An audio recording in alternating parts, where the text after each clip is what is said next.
भगवान श्री राम की तपोस्थली चित्रकूट में कभी नदी में दूध की धारा निकलती थी। आज नदी कचरे के ढेर में तब्दील हो गई है।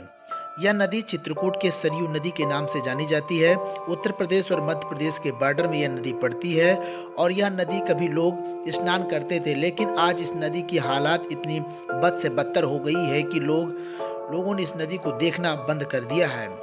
पूरी नदी को गंदगी में तब्दील कर दिया गया है। ऐसे में जिम्मेदार लोगों पर कार्रवाई तो बनती है, लेकिन इस सरयू नदी को कोई ध्यान देने वाला नहीं है। जहां सरकार नदियों को संरक्षण देने में जुटी हुई है, वहीं पर चित्रकूट में यह सरयू नदी पूरी तरह से गंदगी में तब्दील हो गई है।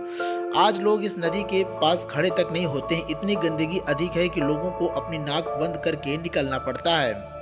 ऐसे में चित्रकूट जहां विकास की ओर बढ़ रहा है, वहीं पर चित्रकूट में ऐसे नदियों को संरक्षण नहीं मिल रहा है। सबसे खास बात यह है कि यह नदी त्रेता युग से बह रही है।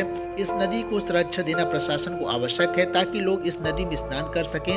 नदी का महत्व घटता हुआ नजर आ रहा है। घर और दुकानों को निर्माण भी कर रखा है लोगों ने नदी के आसपास। इस नदी का त्रेता युग से जुड़ाव है, तभी इस नदी का महत्व और भी अधिक बढ़ जाता है।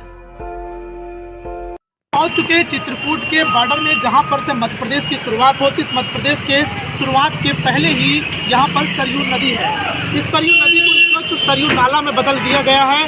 कुछ समय पहले यहां पर बताया जाता है कि त्रेता युग में यहीं से दूध की धारा निकलती थी। हमारे साथ यहाँ के स्थानीय लोग हैं बातचीत करने के लिए। वो बताएंगे कि पहले यहाँ की नदी का क्या हालात है। भाई साहब, क्या थे पहले हालात है? दूध की धारा निकलती थी यहाँ जो है। अब क्या है? अब तो यहाँ गंदगी बह रही है। कितने दिनों से लगे? ये गंदगी तो काफ़ी दिन से बह रही है। और पहले यहाँ हमेशा दूध की धारा साल में एक बार निकलती थी। गंगा जी में कौन सी नदी थी? ये सरयू नदी हमारे सामने निकलती थी। हम लोग सब देखे हुए हैं, पानी में पी चुके हैं, नहा चुके हैं। आज कैसी नदी? आज तो बिल्कुल गंदगी है। यहाँ कोई शौच नहीं कर सकता, कोई ध्यान देने वाला नहीं है यहाँ।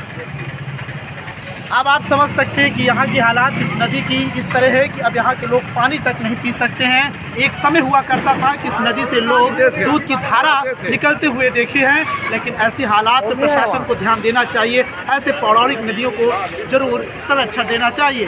धीरेन्द्र शुक्ला, न्यूज़ 18, चित्रकूट।